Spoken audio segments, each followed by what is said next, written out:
Good morning, good afternoon, good evening, depending on where you are on this fast forward planet, which is still wrapped in a pandemic.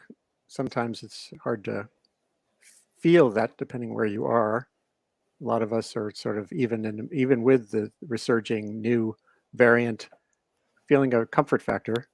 There's still a couple of billion people in the world without one shot, one vaccine dose, and it's an overheating planet, a human heated planet. It's a planet rocked by turmoil, conventional old style 20th century turmoil because of a war initiated by Vladimir Putin invading a neighboring peaceful country. It's a planet wrapped in an information climate that we still don't understand. It's a brand new system through which we are communicating with each other. It's miraculous. Here I am in Penobscot territory along the Skillings River in rural Maine, where I live now. And my signal may freeze sometimes because I'm on satellite internet connection, Elon Musk's system, which is helping Ukraine fight the war against the Russians. But I'm here connected with some wonderful people scattered in other parts of the United States, and hopefully with you wherever you are around the world or the country, to discuss Orion Magazine, which has been a foundation stone of environmental thought and writing and creativity for 40 years. And the question now is, what do the next 40 years look like? Natural Resources Defense Council, which is 52 years old, sponsored this issue. So it's great to have Manish Gupta, who's the, Manish, my accountant is named Gupta. So I tend to flub names. Bapna, Meehan Crist, who's the writer in residence in biology at Columbia University and a fine writer on her own. And Sumant, probably, Sumant, I never asked you how to pronounce your last name. I don't want to stumble. Prabhakar, who is the editor-in-chief of Orion and is in rural Massachusetts. Thanks for being here today. And wherever you are, I hope you'll share the link you're watching through with others right now or later. It'll be archived. So we're going to dive right into this issue of where we're at, why Orion was the path it did to celebrate its birthday. And we'll look at the artwork, which is just as wonderful and absorbing. You're at 30 Cormorant Lane, the Whoa. Boy, technology is so weird. My phone was just telling me where I am for no reason at all. Siri, shut up. I think Siri just beeped at me. So we're going to dive right in. Sorry about the confusion.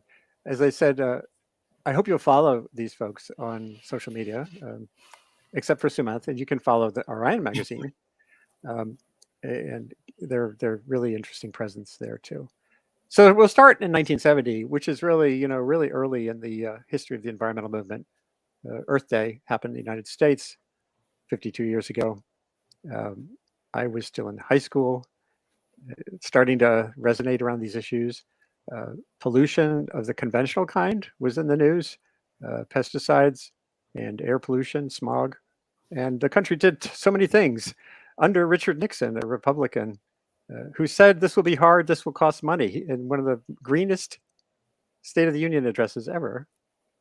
And all that idea of bipartisanship seems to have gone bye-bye for many years, and sadly our system seems stuck. So NRDC, we'll talk about your evolution as a organization, was really a ferocious and sustained presence in using laws, forging laws, then using them to cut some of the toll. 1982, so we'll skip to this 40 years ago. Well, let's see what was happening from a website that tracks such things. Michael Jackson, groundbreaking album Thriller, the breakup of AT&T, Argentina invades the Falkland Islands, the first episode of David Letterman's Late Night. So it was that kind of year. E.T. came out in 1982. I graduated from journalism school in 1982. Started my journey on this beat. And Orion Nature Quarterly came out. And this was the first iteration of what's now Orion Magazine. Samantha, how have you dug into the history of, what had prompted that? And it was a quarterly. What distinguished it from what's the magazine is like now? So my understanding is that at the time, and this was a year before I was born, so I wasn't there to see it with my own eyes. At the time, the predominant narrative in environmental coverage, at least in the magazine space, was National Geographic and Outside magazine. Um, Amazing publications, beautiful, really strong work. I love so many of the people. We share so many authors in common.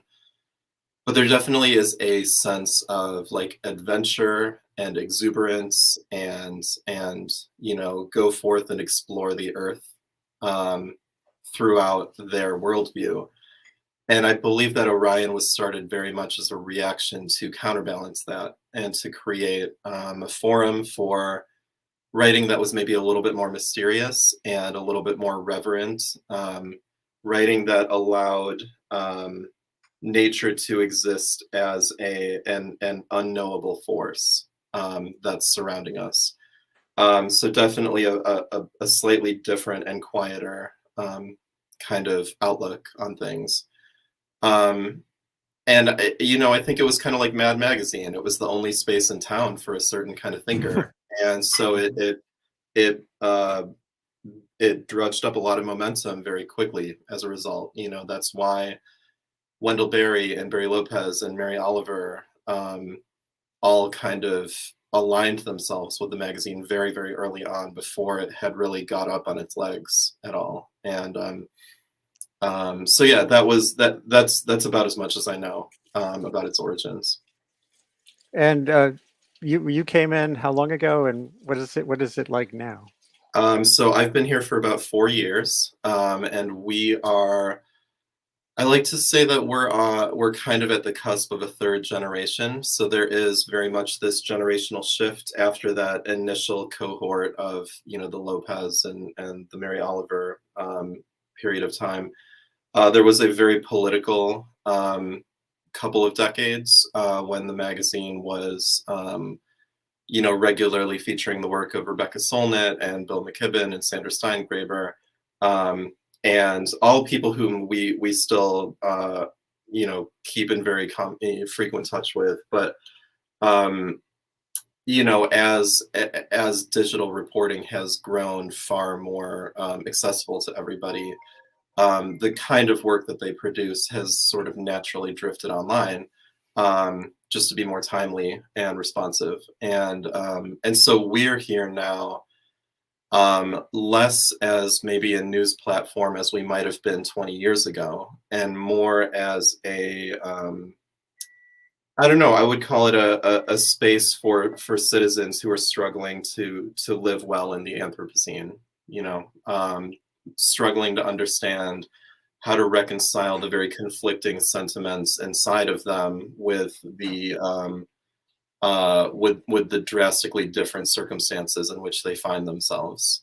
What do you do if you believe that ownership of land is at the heart of many of the problems we're facing now, and yet you live in a culture that only recognizes your citizenship if you can claim ownership of land?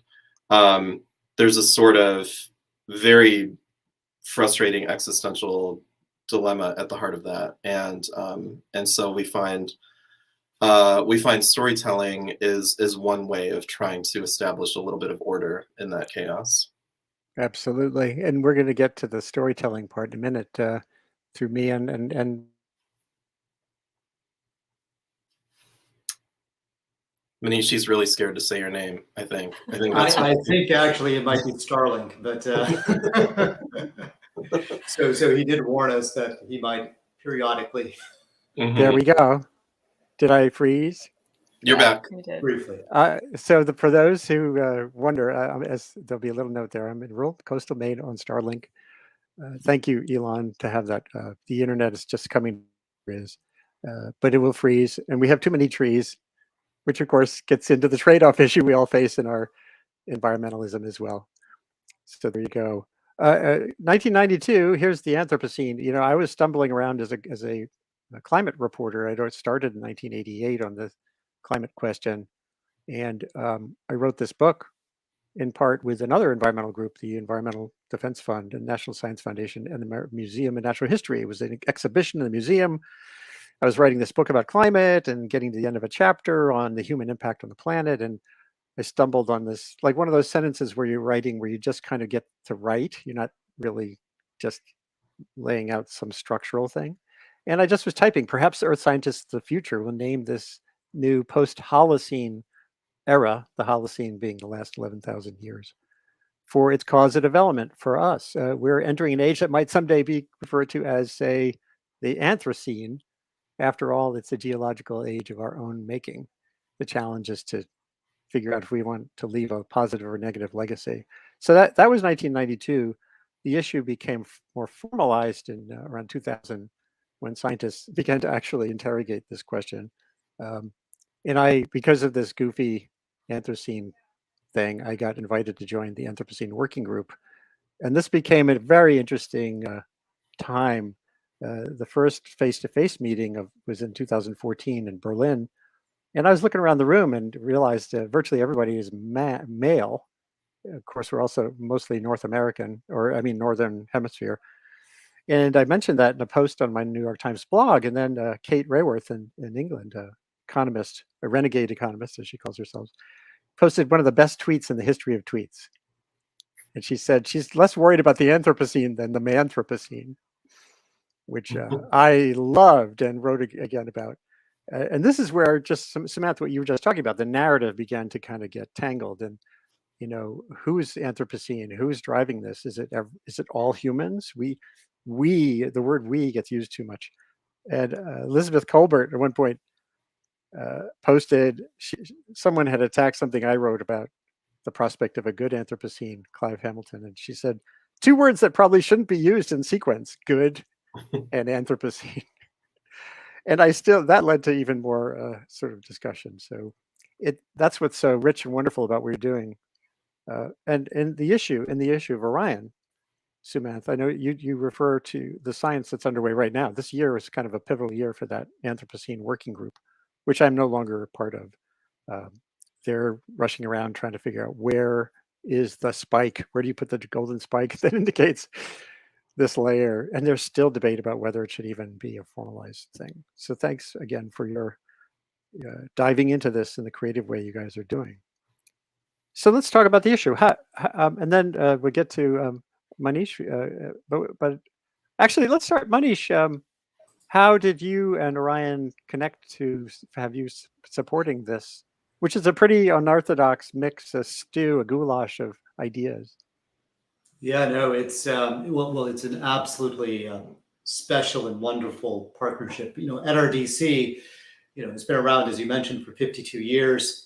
We have chock full of lawyers, scientists, policy analysts, all with a very, very strong activist bent. But we know that the environmental movement needs much more. It needs artists, it needs writers. We know that stories kind of moves hearts in a way that facts can't alone. And so as part of what we need to do to really broaden kind of the engagement, the movement, to tap into what really connects with people emotionally, we need to find new ways of connecting with people. Just to tell you, one of the short stories I mentioned in my preface was, I'm a kind of economist by training, worked as a strategy consultant. I'm very good with slide decks. I can whip up great PowerPoints. And when my kids were young, trying to get them to be more sensitized to these issues, not nearly as effective in terms of moving my children with slide decks and facts. But I remember, my daughter was probably 7, my son was about 4. We were watching the Lorax, and the story of the Lorax just connected with them in a way that all my efforts, just in a way that I couldn't, and that just engaged them in a set of conversations that I thought were just so powerful. And I think to some extent this is a recognition of just how important all of this is for the environmental movement. For sure. And Sumant, how did you sift to find the voices, including Meehan, who will So yeah, it's embarrassing for me to admit, but I heard the word Anthropocene tossed around a lot in conversations with authors, and I just didn't know what it meant. I mean, I knew vaguely it meant like, the modern era, for lack of a better description. But I felt like I was not in on some joke or something. And so I started trying to research it, and quickly found myself, my head spinning a little bit, just realizing like everybody has a different definition. Like every single person you ask, one person will say, it's the time since the Dutch East India Company, and another person will Right. say, well, it's the time since the inception of the railway system, or another person will say it's since the Middle Passage. Everybody has a different definition because, of course, the the nature of the time that we live in now, the corruption is deeply intersectional, and so it makes sense that you can trace that back to multiple origin points, and so we were interested in using our platform as a space that would hold multiple conflicting origin stories. It seemed like if if the question of when one arbitrary measure of time ends and another one begins is an impossible question. It's like using a ruler to say when did a child become a grown up. Um, how do we prevent against any one particular narrative feeling like it owns the entire conversation, and rather allowing for multiple people from multiple disciplines and with multiple backgrounds and with an extremely diverse understanding of the world to create a vocabulary for the Anthropocene together. And so I just started reaching out to like all of the intelligent people that I know. I mean, it's the instinct. Anytime you start a project, just find the smartest people in the room and gather all of them. So it really wasn't long before getting on the phone with the two of you, before uh, asking what we felt was a ridiculous request of NRDC to help us out with this, because how possibly could we pretend to speak authoritatively about such nuanced and wonky issues without the support of the people on the forefront of the research, and the people who actually understand not just the data but also the extremely complicated factors that resulted in that data set over centuries and millennia. And so we were incredibly lucky to have that request met warmly, and the collaboration with the authors and with NRDC produced definitely the most exciting 96 pages that I think the magazine has ever put out. It's personal, it's global, it's warm, it's urgent, it's desperate, it's optimistic. It's kind of this mishmash of everything you could feel about modern humanity right now. And so it's really exciting to have all three of you here and to just be able to thank you, honestly, for helping us do this thing that we never could have done without you. Well, it's wonderful to me, in this reality that you've just described of the multiple dimensions of the things that we take for granted. Words, when people say climate crisis, the first thing I do is ask them, "What do you mean by the word?" It's a lot of listening has to go into untangling where the common elements are, where you can move forward amid all that diversity. Um, One of those people was and is Meehan Crist, who's here. And Meehan, I don't think I've ever asked you what drew you to science writing itself. Why are you? What made you a writer in residence in biological sciences? And then you've dealt with these issues, very interesting questions. About do you have a kid in an era with such consequence? Why is the story of climate catastrophe so hard to tell? You wrote a few years ago, Down to Earth, and so how does this? How did you become who you are so far in this context? Yeah, so it's one of those good questions with not a straightforward answer at all. I didn't set out to become a science writer. I, as an undergraduate, I think I took astronomy to get rid of all of my math and science credits in one fell swoop. It was called Astronomy for Poets.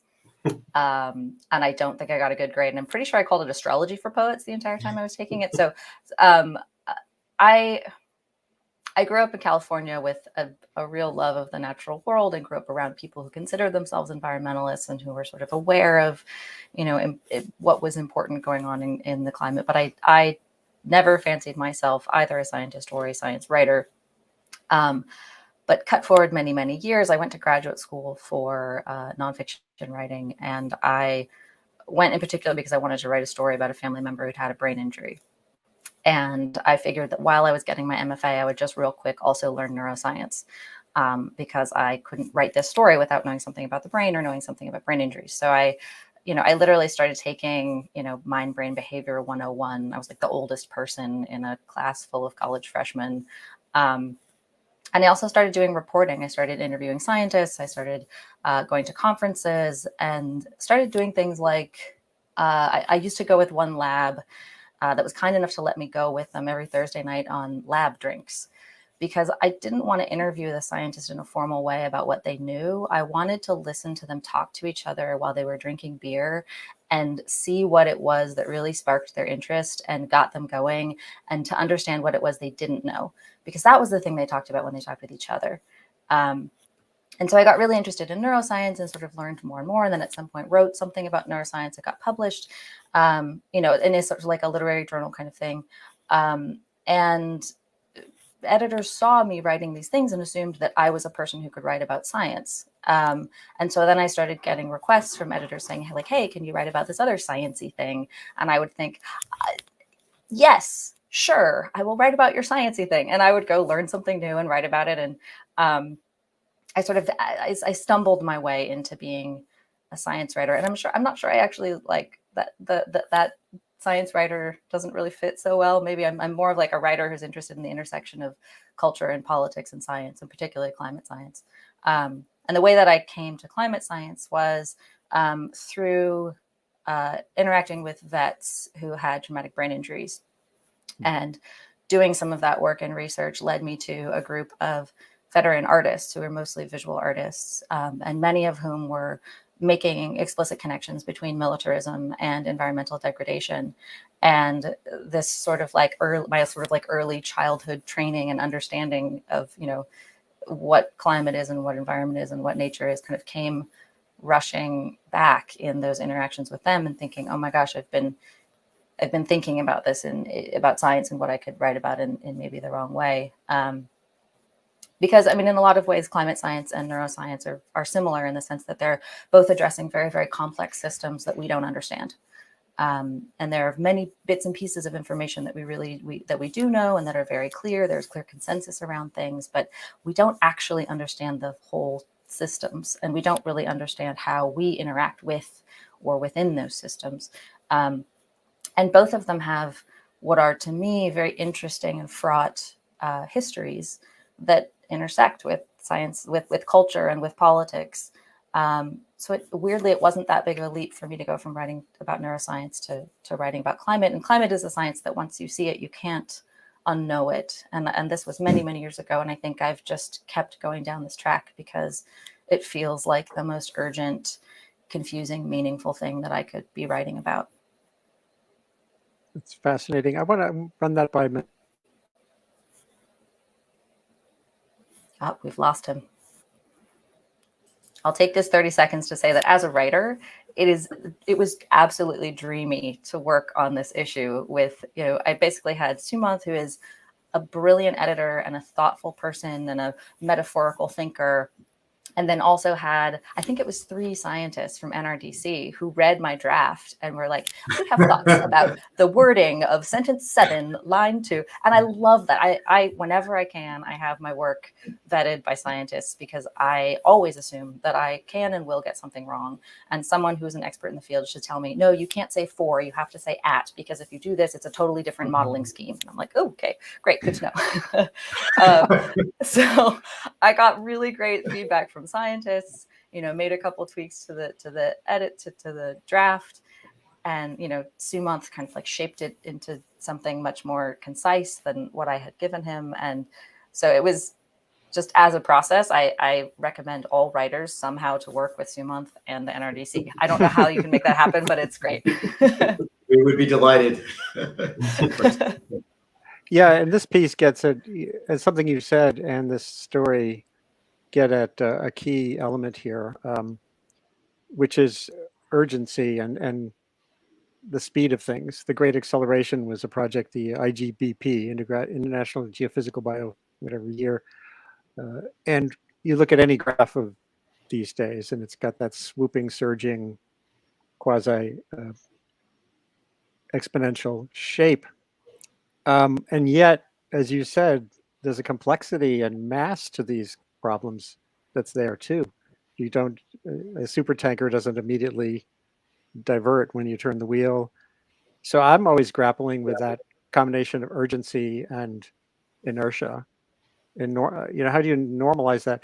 And I wanted to, before the internet slowed down for me, I was going to ask Manish about, Meehan talked about complexity and unknowability, when a lot of the last 40 years, not just of environmentalism, but environmental writing like mine, has really made things seem pretty simple. By date Y. How do you reconcile those things, the complexity and the realities, with the need for urgency? So Andy, I think maybe I may have missed a sentence in between the two, but I'll try to fill in this space. So the uncertainty is terrifying. We live in a world where we are programmed to think very linearly. And one of the challenges that we know with climate change is kind of tipping points of no return, irreversibility, and we just don't know when that's going to happen.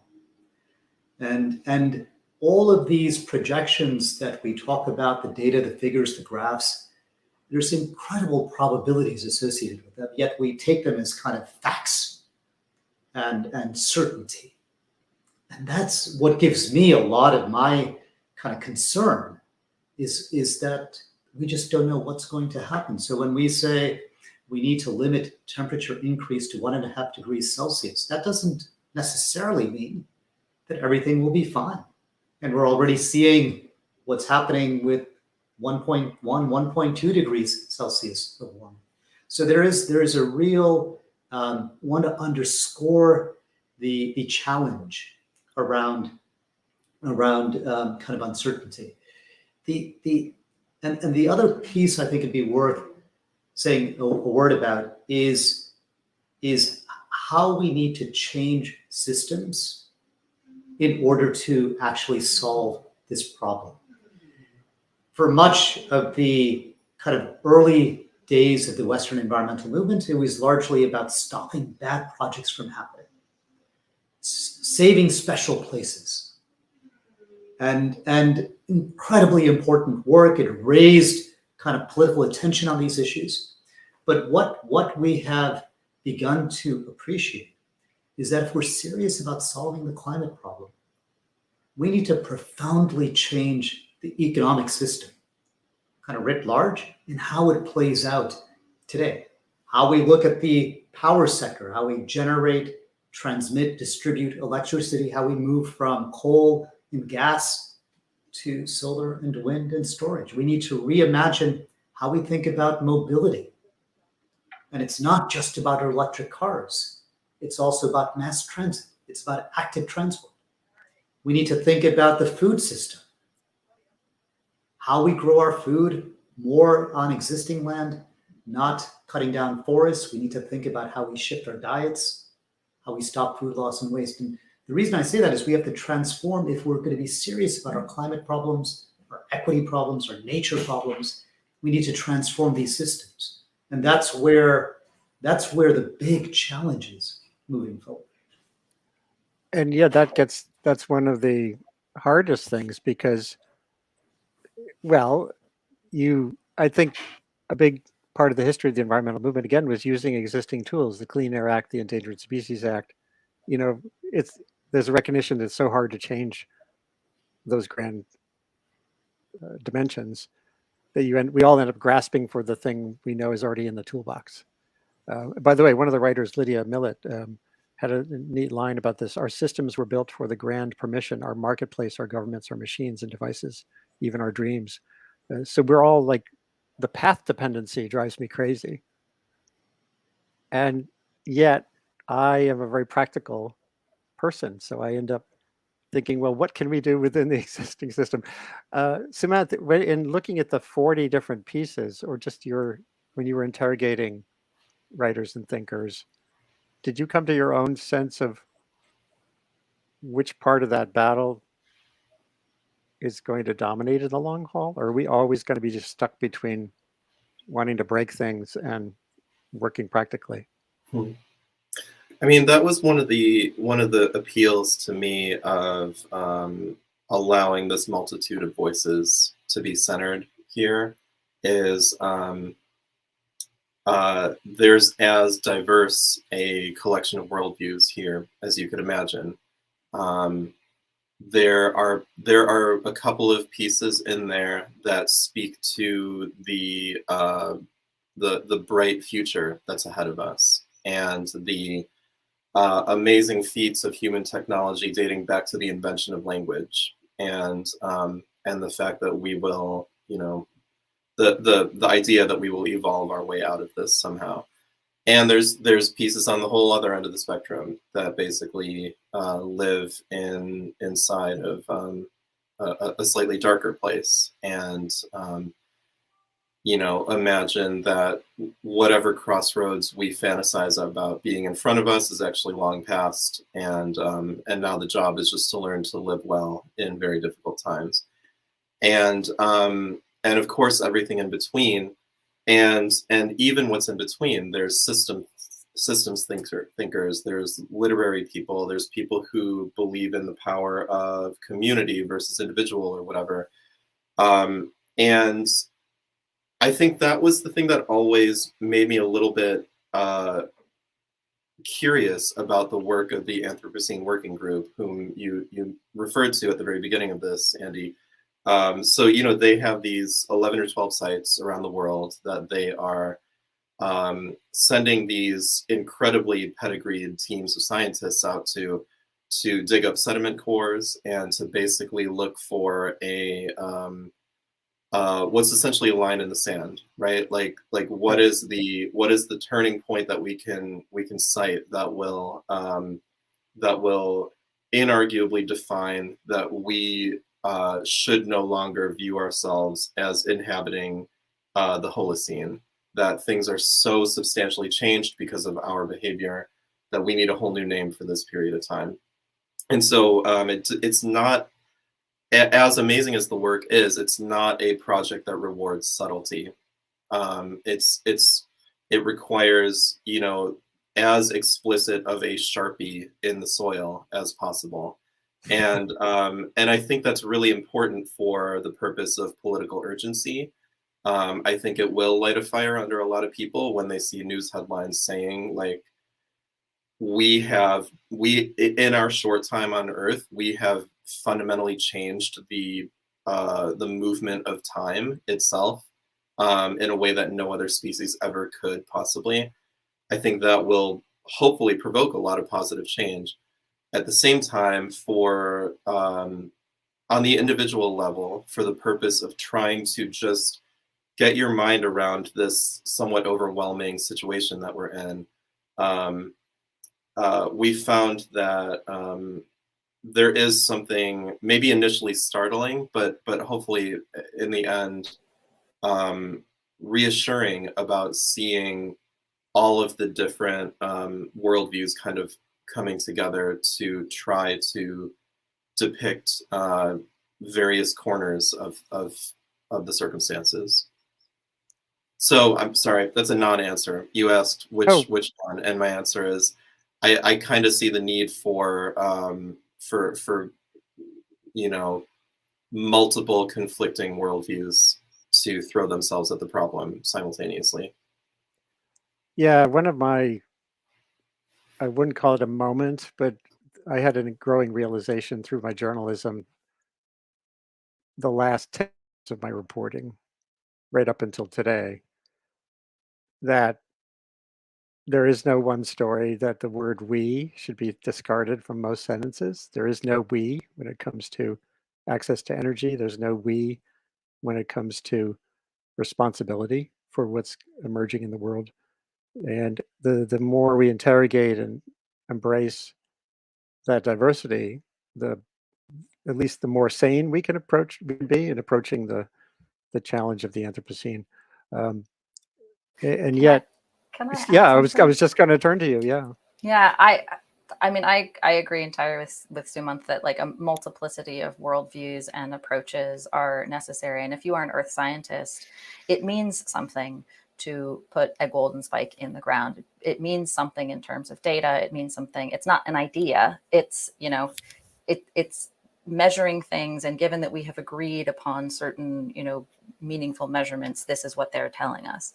That's not the same thing as saying what was the contribution of colonialism, what was the contribution of the steam engine, what was the contribution of, you know, sort of like racist hierarchies across time and space. That it's not to deny those things. It's just to say, if you're only using this sort of earth science lens, then you put the golden spike here. And that leaves all kinds of room to talk about why that spike appears there and what it means that it appears there and what we do with the fact that it appears there.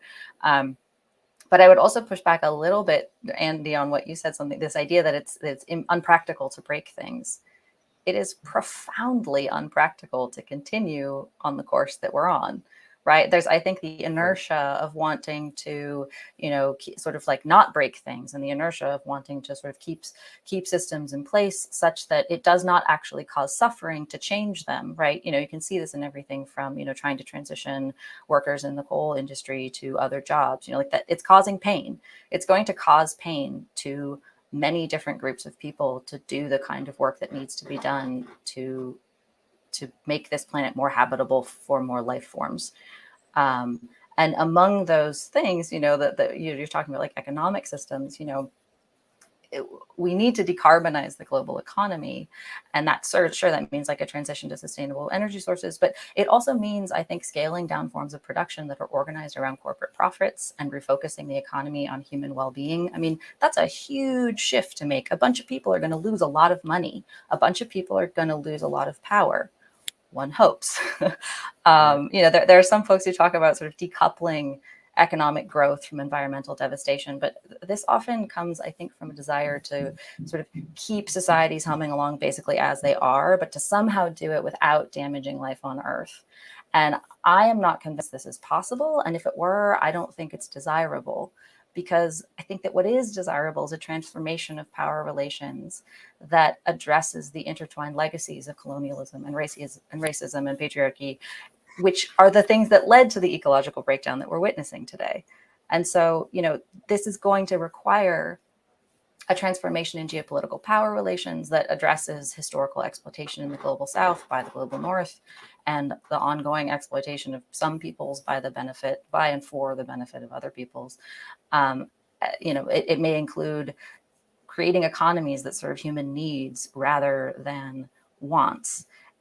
None of this is going to be easy or painless. None of it's going to feel practical. And I don't know what the world might be like on the other side of those things. But it's more practical to do those things than to see a world of militarized borders and human immiseration and mass migration and increasing inequality and poverty and human suffering. I would choose the practicality of other systems. Bravo. Could I jump in on this, because I really like a lot of what Meehan said, and it is really, just to underscore the scale of the change we need to see in the very short time frame we have.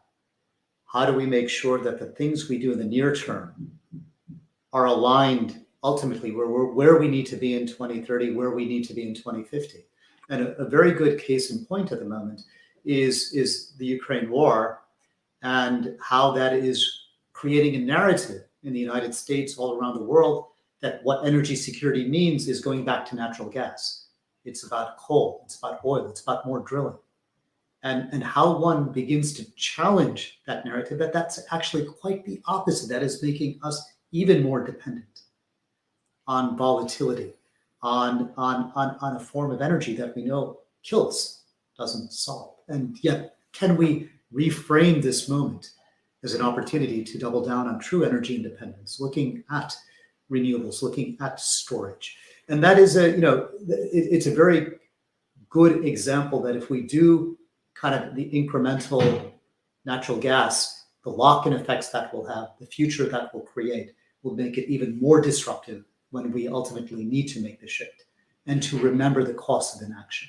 But to get there, the second point is that I think the climate movement, the environmental movement more broadly, as we well know, has not been very proactive about understanding issues of equity, inequality, and how we bring those two movements, those two conversations, those two groups together is a critically important part of this conversation. So Andy, when you're talking about we, and there is no we, how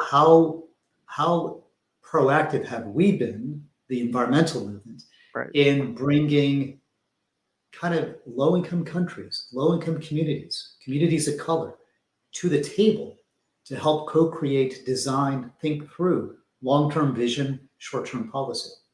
And I think that's going to be a very important part of moving forward, how effective we are in bringing those voices, amplifying those voices, to ultimately create the types of solutions that we need to see that will truly be both inclusive and sustainable. Yeah, although I do think sorry, one sorry. of the I do think one of the biggest changes in the environmental movement in the last 40 years, right, is this turn toward environmental justice, as you're saying. And it requires more than established organizations, like the NRDC, that has been doing really good work for a long time. It requires more than sort of like, letting people talk or amplifying voices. It requires like actual solidarity across networks with multiple different organizations led by multiple different people, which you obviously know. But it does seem to me like that is a hopeful turn, in the sense that,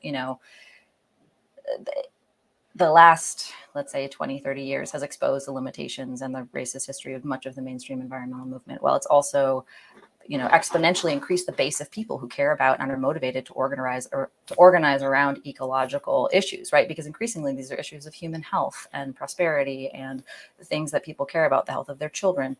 And I think that increasingly people are making connections among environmental degradation and extractive economic and political systems rooted in relations among race and class and sex. But these are all very like big, broad ideas, so now that we recognize all of these things, how does an environmental movement or a multifaceted, environmental movements take more cues from leaders like, Kathy Cook or Loretta Ross and the Sister Song Collective, or, Hazel Johnson, Robert Bullard? Like, these aren't new ideas. These have been around there for a long time. And how do they become more integrated into what's happening now as we move forward? Which is not to say that, like, I would have to say that I don't feel particularly hopeful about where we're going to go. If coronavirus has taught us anything, it's that a massive crisis where a bunch of money was spent and there was a real opportunity to create a different kind of social and political system. What did the people at the top do? They doubled down on the status quo. They gave a bunch of money to airlines. They gave a bunch of money to fossil fuel corporations. They tried to keep the ship steady in the way that they thought they knew how. instead of reaching for, massively improving green technology, infrastructure. Like there was this moment, right, which passed. And so you look at Ukraine and you're like, there's this moment. And I have very, very, very little faith that people who are currently in power around the world are going to recognize these moments as moments for transformational change. And I think that like we, the rest of us, should not be relying on those leaders to make those transformational changes. Transformational change, history shows us, only comes from the bottom up. People who have power do not use it to make transformational change. And so I feel like these moments are going to come and they're going to probably go. And I don't think it's going to go well for a long time. But I do think there will be movement. There'll be there are opportunities for a worse and a better future. There are opportunities for a worse and a better catastrophe. But like we are already in the catastrophe. It's happening. And we are already handling it very poorly.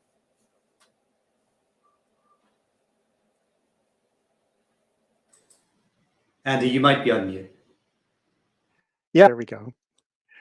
Dana Fisher, who's a social scientist at University of Maryland, has been digging in a lot on the dynamics and dimensions of activism and how they would relate to climate progress. She's also done the same for women's issues, abortion.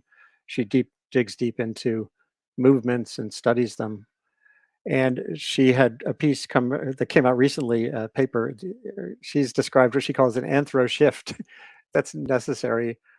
And she concluded that the level of disruption that's needed to create the common, widespread, multi-billion person movement is really high. In other words, we're not there yet, perhaps. The level of mass mobilization needed is only possible if societies experiencing large scale and sustained levels of risk that have tangible long-term consequences in terms of social cost of people and property.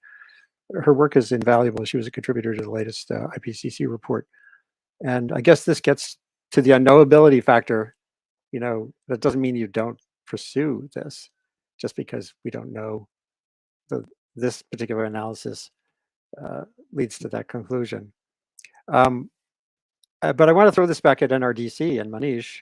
I did this graphic a little while ago for a post I did.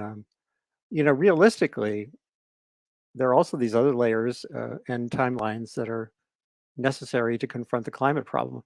Right after Biden was elected, I wrote a piece for the Bulletin of the Atomic Scientists. When everyone was writing stuff about the first 100 days, I said, worry about the next 4,280 days, which would be 2 Biden terms, plus maybe throw in whether it's Harris or somebody. And because that's the scale at which you can get legislative accomplishments that might start to encompass the scale of the climate problem.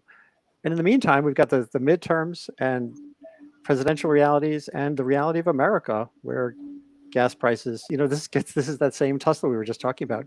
And I don't know, do we throw out, how do you have a disruption that throws out Biden and is seriously at the scale of the climate problem? I don't know. I don't know the answer. I'm not saying, so maybe Manish, and then back to you, the others. Yeah, no, I mean, so the U.S., as I think those 4,000 some odd days were getting us to 2030 is what I suspect.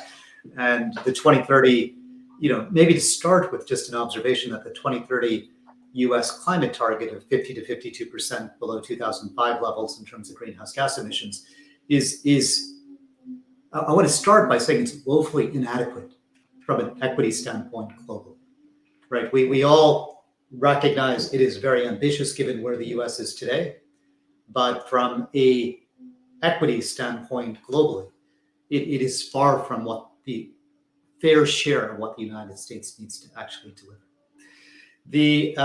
And you're right, Andy. The situation at the moment, particularly in light of inflation and the impact of inflation in constraining what Senator mentioned, what Congress feels can be perhaps the size of a reconciliation bill.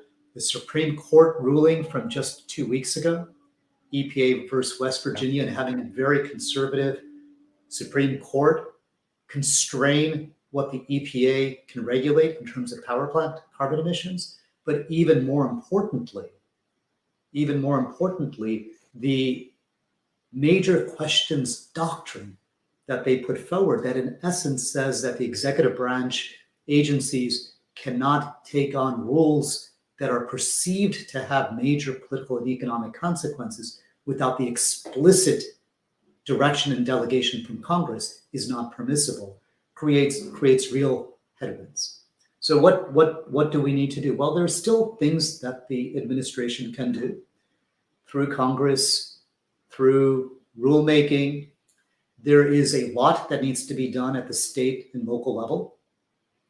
There's a lot that can be done in terms of non-policy drivers, whether or not there's corporate accountability with the finance sector. There's a lot that can be done, and quite perhaps most importantly, thinking much more intentionally about how we build the political power we need in order to create the types of transformative changes when those political stars align once again. And that has to be very much the work that we need to do.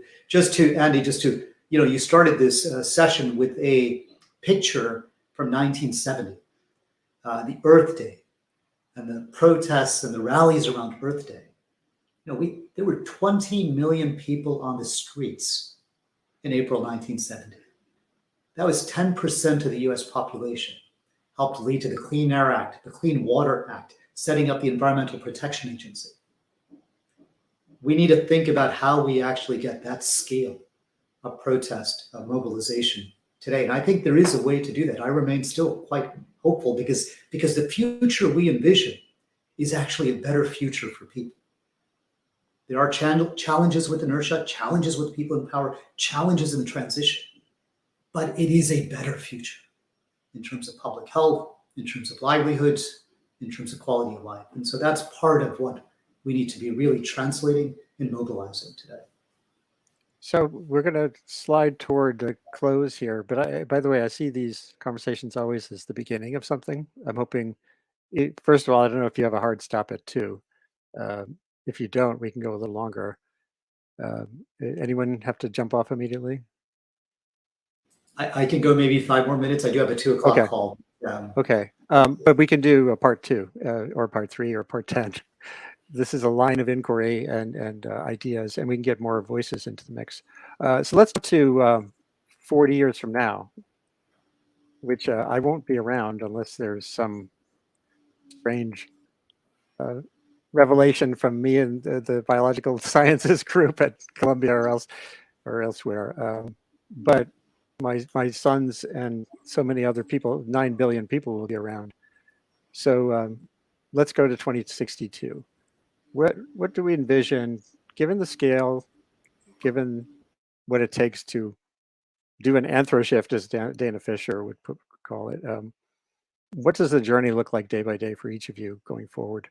And I'm just going to show something that I find useful as a visual. In 2009, Wildlife Conservation Society, Eric Sanderson published a book, Mannahatta, and a deep analysis of the history of Manhattan. Some guy named Henrik Hudson came and put his name on the landscape. But it ended at 2009. So it was 400 years of ecological and social history through indigenous, history. But 2409, what's that like? Fill in that blank. To me, these are the big questions.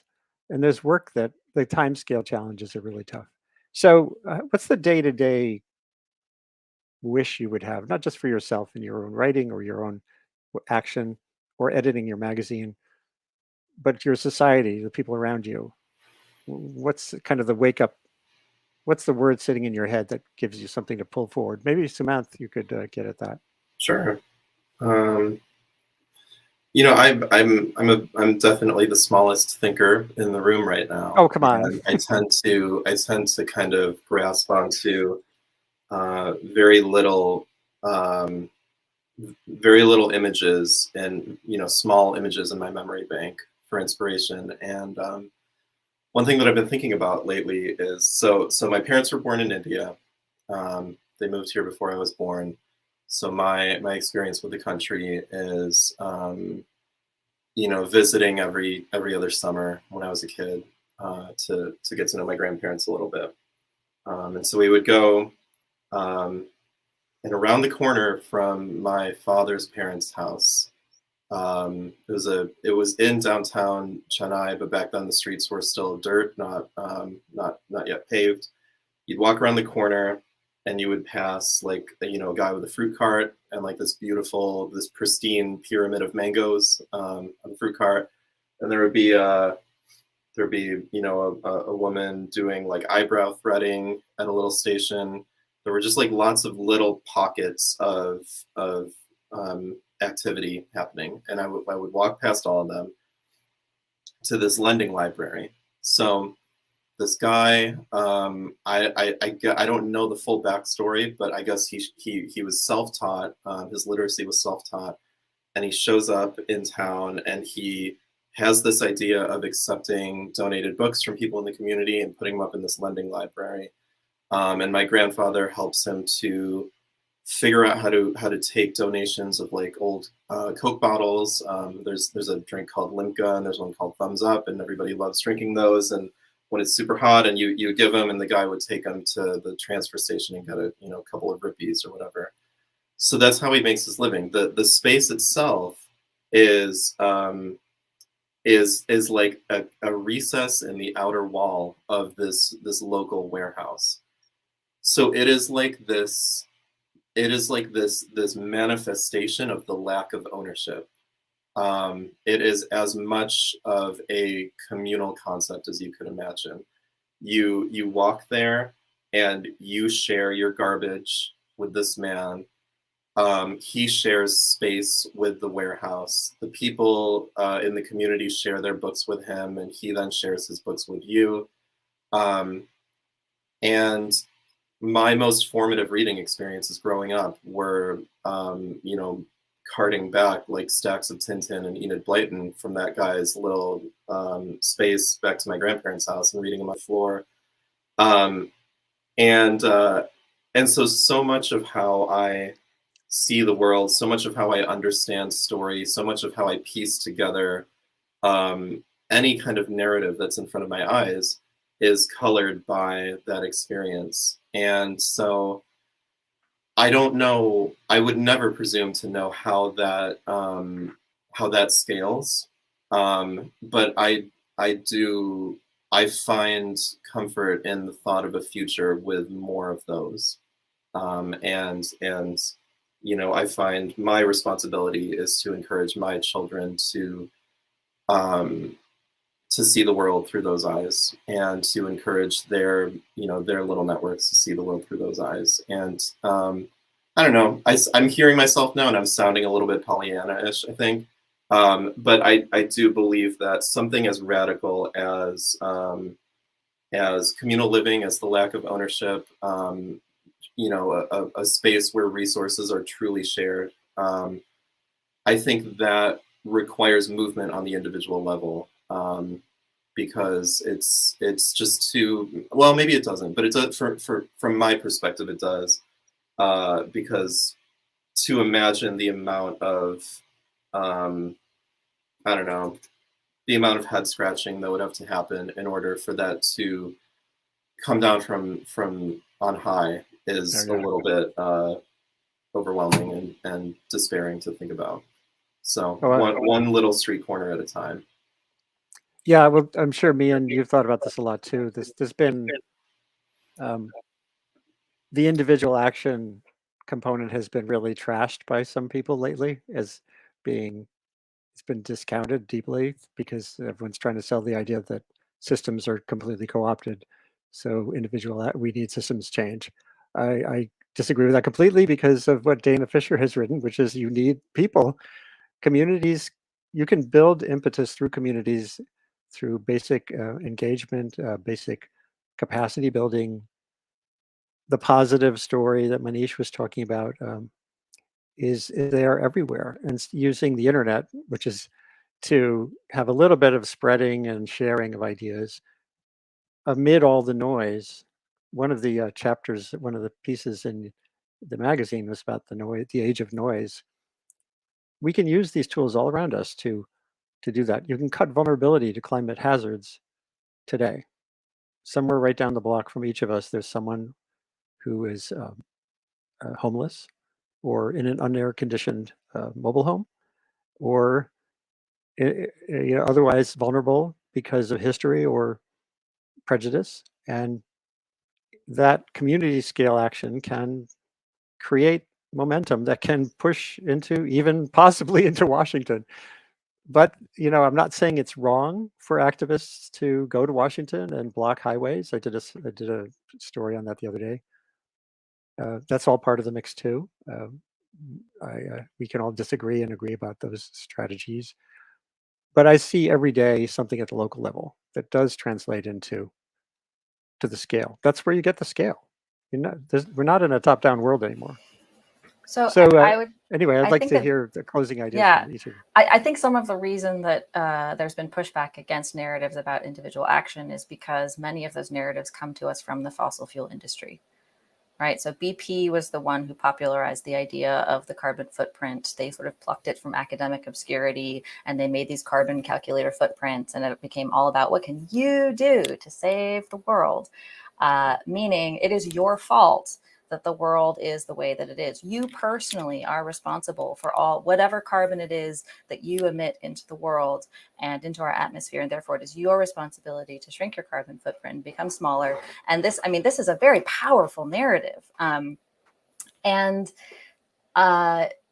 It serves their purposes because research has shown that it has deflected attention and energy from conversations about, structural change, let's say. There's also this idea that, we are all extruded bits of the time in which we live, right? I went to public schools and the fossil fuel companies had people in those public schools selling us information and training us to think about, energy as the future and brightness and security. You go to Disneyland and there's the whatever energy of tomorrow, the world of tomorrow, right? I'm getting a lot of this from Amy Westervelt, to give credit where credit is due. She's done great reporting. She's done great reporting on sort of the way that the fossil fuel industry has shaped our understanding of our present, our place in the world, and our sense of what is possible in the future. And so I think that there should be some pushback against, if you just recycle, then everything's going to be cool. You don't really have to do anything else. You've done your part. You've gotten smaller.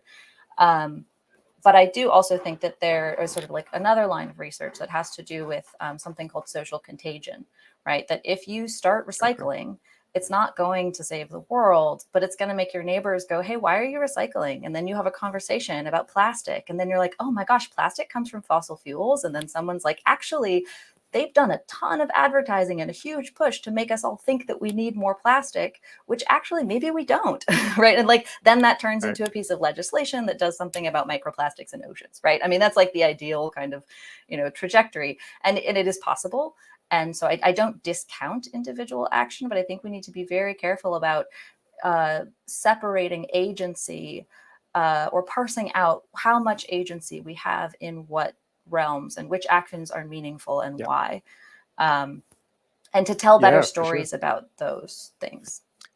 And frankly, Republicans have been much better at getting systems to lock in, like they've done with the Supreme Court. About gaining power. I mean, I think Manish said, we have to talk about how we gain power. The Democrats, for better or worse, often for worse in this country, are the ones who are more on the side of environmental action. And they're really terrible at both gaining and using power. They have not been particularly good at it in my lifetime. No. And I do think not even in mine, which is longer. Yeah.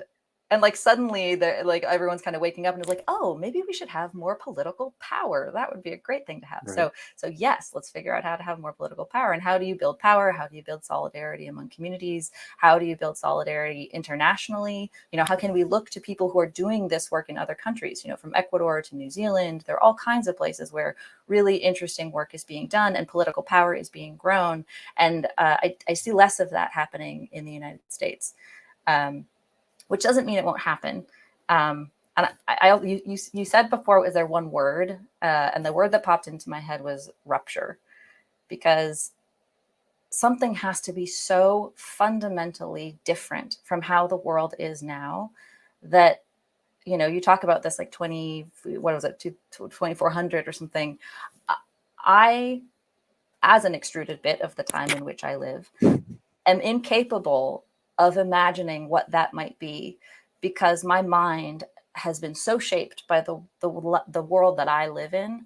I can reach toward difference and I can reach toward change, but someone in 2400 is going to have a totally different kind of mind and sense of possibility than I do, I hope, because the world that they live in will be so, I hope, profoundly and fundamentally different, that it is not for me to imagine that world. I think in my lifetime, it's for me to just push as hard as I can toward it, and, you know, believe that there hopefully will be a place at which there will be a rupture with these colonial, racist, old structures, such that a new world can emerge that I can't imagine, but that I yearn for.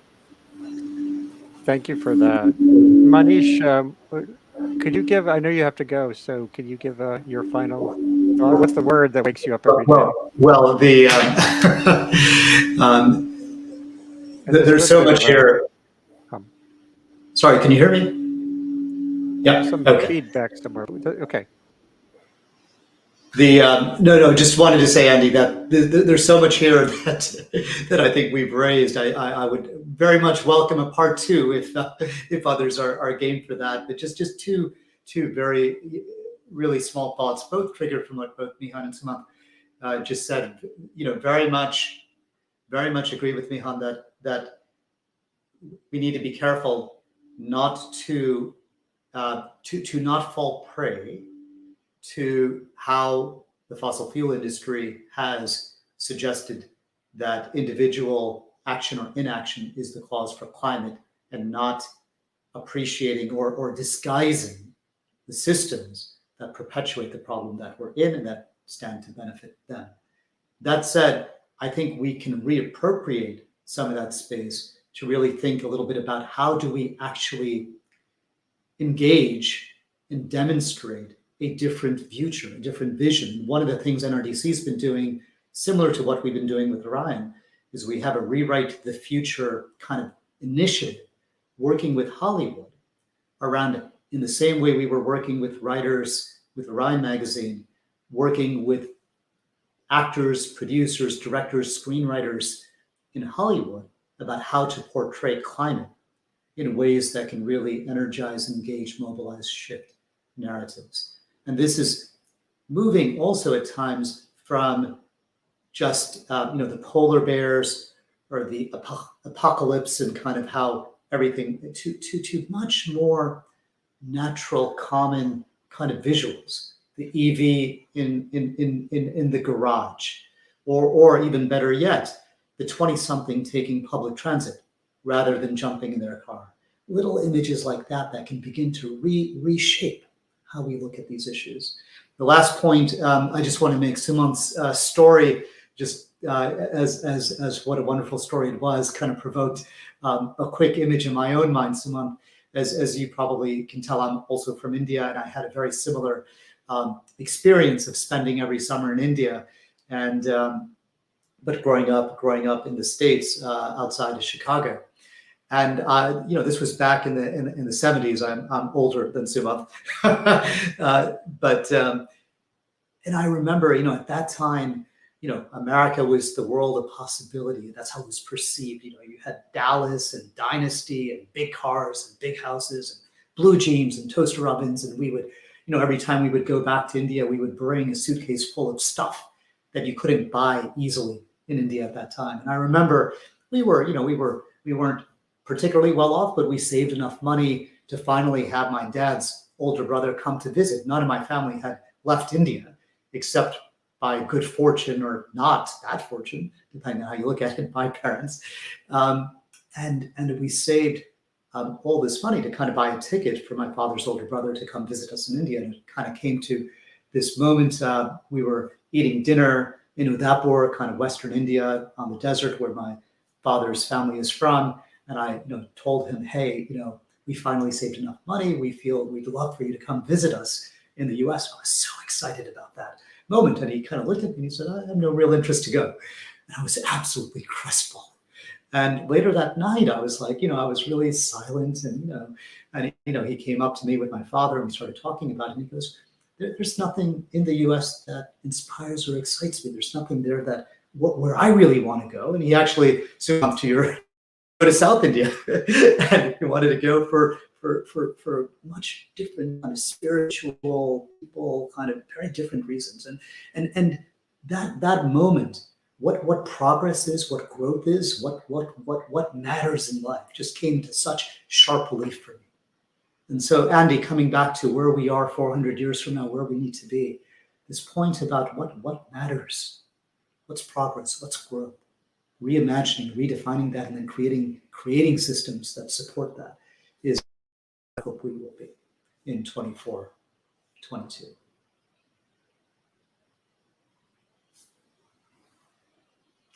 Andy, you might be on mute.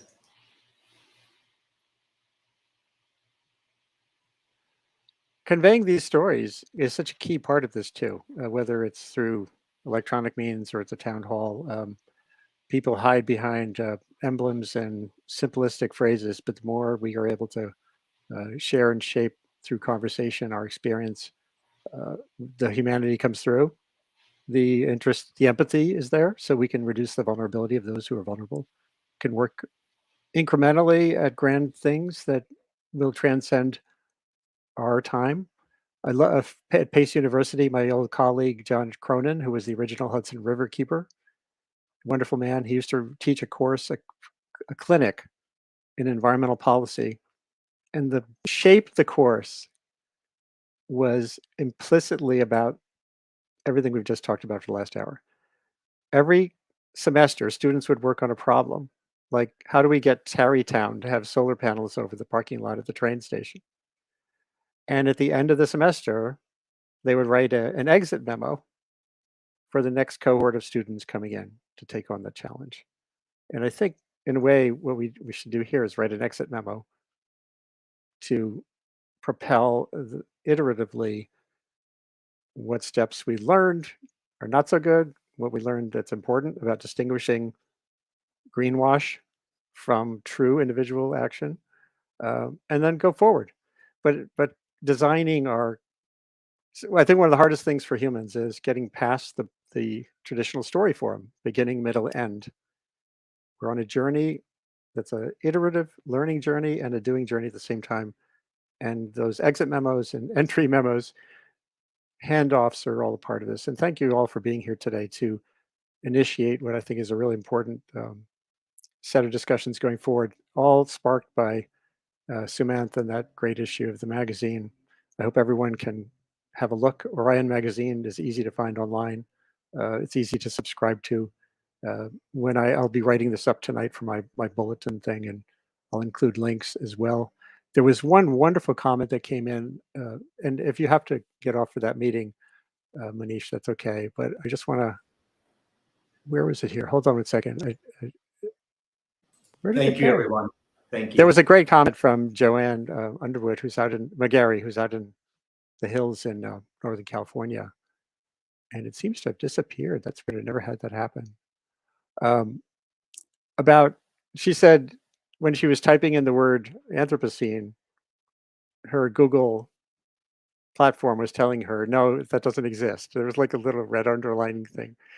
This is all a new frontier. So let's keep at it. And thank you all for being here. I was going to play one last thing, guys, if you can hang on. From Jigar Shah, this is about individual action. He's a solar entrepreneur who now is at the Department of Energy running their loan program. But he said something about how to think about individual action that really gets at what we were just talking about. And if you can stay on for it, that's great. If you can't, people who are watching can watch it. Let me just pull it up. I think it really helps. Could help. So here he is. Actually, tens of thousands of people who are already active on these issues. right? And we have hundreds of thousands of people, according to Tony Leishowitz's work over in the Six Americas study, that are emotionally impacted by climate change, right? They actually think about it all the time, right? And when you think about what this takes, we have 19,500 organized cities and towns and communities in this country. That's it, 19,500. 14,500 of them have a population that's less than 5,000, right? And so what this requires is sustained effort at the local level, always, right? When the transit authority makes the decision to replace old diesel buses with something else, they need to choose electric buses. And we have programs to pay for it. But if the transit agency doesn't apply for the program, it doesn't happen. And I can't force them to do it from the federal government. All I can do is say, here are all the resources. But someone in the local community can force them to make a decision that's in their own best financial interest. The same thing's true with the way in which school buses are done. You know, only 50% of streetlights in this country are LED.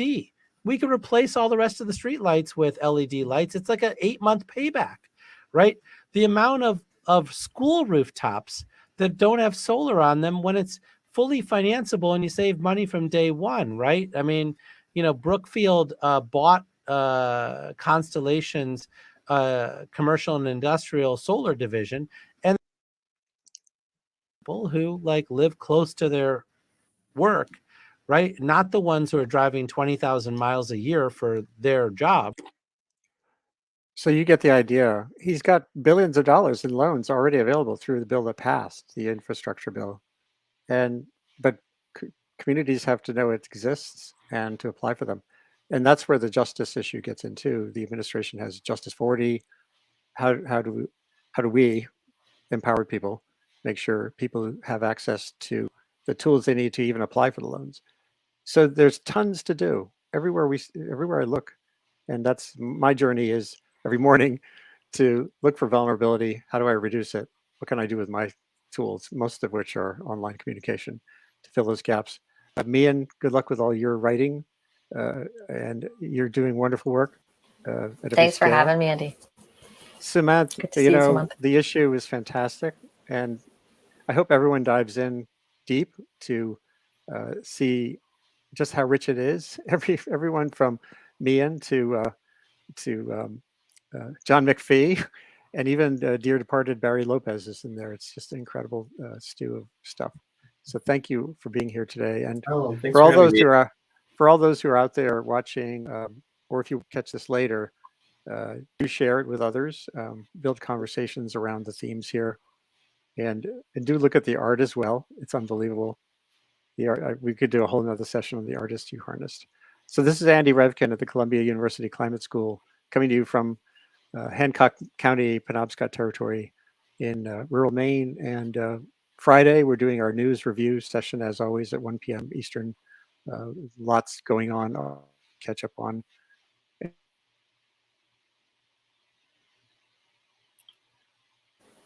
I think he froze. And there we go. Take care. Bye. Bye-bye. And just as a parting gift for those that are still watching, I'm going to play a little clip from Pete Seeger. This was from the 30th anniversary celebration of Orion Magazine. So hold on. Here comes Pete Seeger, who I interviewed with an Orion editor at that time, asking Pete what he thought would be a source of optimism for the next number of decades. Give me 1 second. It's coming.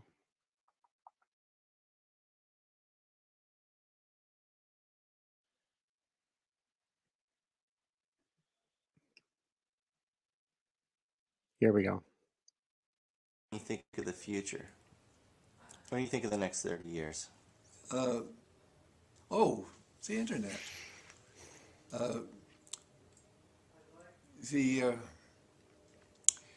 This I've also quoted to many people. I'd say the agricultural revolution took thousands of years. The industrial revolution took hundreds of years. But the information revolution is only taking decades. And if we use it and use the brains God gave us, who knows what miracles may happen. I can imagine some kid in diapers now, and 16 years from now, she's trying to solve a problem on her computer and finds there's a young woman her own age in India who knows English and is trying. And whereas a man might say, well, let me see if I can solve it first. She immediately says, let's work together. Working together, we may find a solution. And so the women's revolution is one of the hopeful things. Now, if we can use these new revolutions correctly, the women's revolution and the information revolution, who knows?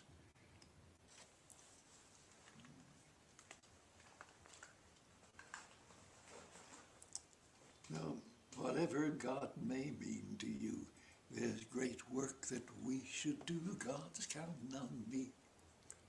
God's counting on you. Whatever God may mean to you, there's great work that we should do. God's counting on me. God's counting on you. Hoping we'll all pull through. Hoping we'll all pull through. Hoping we'll all pull through. Me and you.